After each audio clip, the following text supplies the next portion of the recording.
Well, hey folks, it's your old pal King Krampus. Welcome back to Total Party Skills. Hit like and subscribe. After watching episode 3 of Willow on Disney Plus, I feel more and more firm in my conviction that the majority of YouTube channels that are reviewing this show are suffering from one of three conditions. Either they're stupid, they're cynically lying just to maintain their narrative for their audiences, or they're just completely blinded by bias and are unable to see past a few surface details to realize that this show is actually rather anti-woke, if you think about it.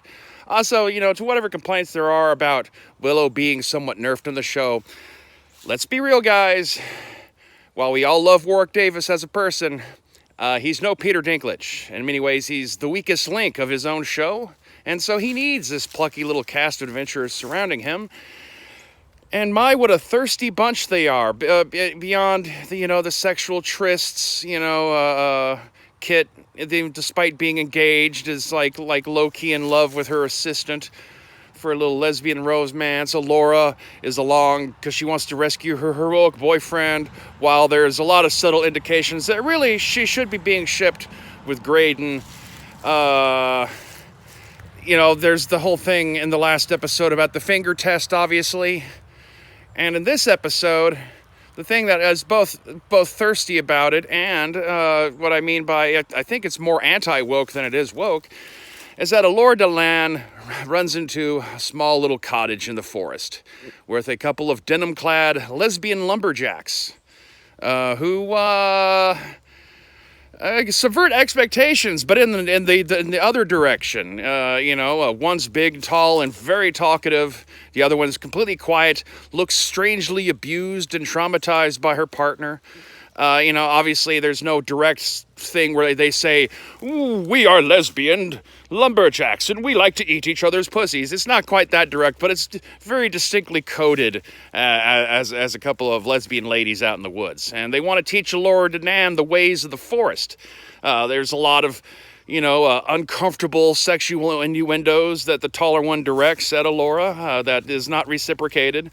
And they both vow to go off and follow her after, hearing her tale and realizing that she really is, the girl from the prophecy and all that kind of stuff. Except the big, tall, strong, tough lesbian lumberjack is immediately killed by Valentine and her abused-looking smaller partner, who doesn't even say anything the entire episode, runs off immediately and gets killed anyway. So yeah, if that's woke, it's got a weird way to show it. That's all I'll say about that. The other highlight of the episode was, of course, the titular battle at the Slaughtered Lamb, the ruins of an old tavern, which, I might be mistaken, but that might actually even be the tavern from the original Willow movie. I don't know. Either way, you got a big old fight. Characters are not doing so well against Valentine and his two knights, despite all the girl power being brought to bear. And in the end, it is Willow who has to save everybody.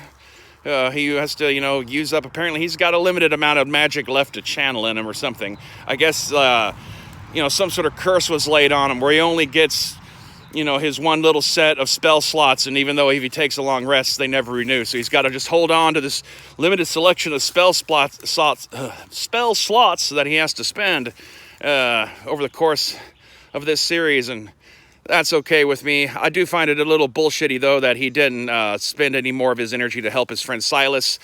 But perhaps it's part of Warwick Davis's contract to not let the other little person in the cast outshine him as an actor for too long.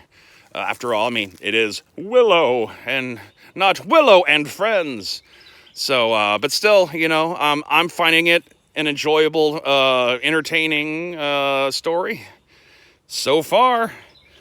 For what it is, once again, it's not Shakespeare, was never supposed to be Shakespeare. I don't understand the expectations people seem to have had for this, that they feel so thwarted, which is why I say they're either dumb, they're blinded by their bias, or they're just cynically lying to maintain a narrative against Disney and anything Disney does, even if it means taking something that, is actually pretty decent and just chucking it under the bus, just to get some clicks.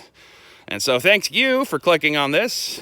Be sure to hit like and subscribe. Check out my stuff on Drive-Thru-RPG under the Total Party Skills publisher page. And as always, have a Merry Krampus and stay waspinated.